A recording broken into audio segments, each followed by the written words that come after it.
Abdomen, signs and symptoms, questioning. Abdomen here refers to the area of the trunk between the diaphragm and the symphysis pubis. Yan po yung drawing natin, ano? Tingnan na lang po natin, enlarge ninyo. Maliliit yung letter. Why we ask? Abdominal symptoms are so frequent that it's absolutely crucial to ask about them in every case, even if the patient presents with a problem in an entirely different area, such as headaches. The abdomen readily reflects extremely common patterns, such as chi stagnation, blood stasis, and dampness. When we ask, if the patient does not come specifically to consult about abdominal symptoms, generally ask about them immediately after asking about digestive problem related to the stomach.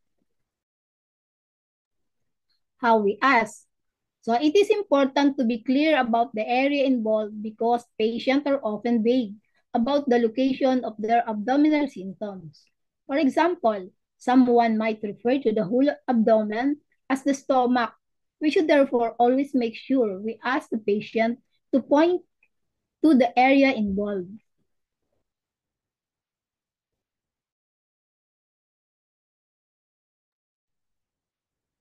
In the case of pain, we should first let the patient describe the abdominal pain in his or her own words. Only then can we ask systematically about the reaction of pain to pressure, application of heat, and foods or drinks in order to establish the full or empty, and the hot or cold character of the pain. When asking about the reaction of their abdominal pain to the pressure, instead of simply asking, it is better with pressure or not, which the patient would not really understand.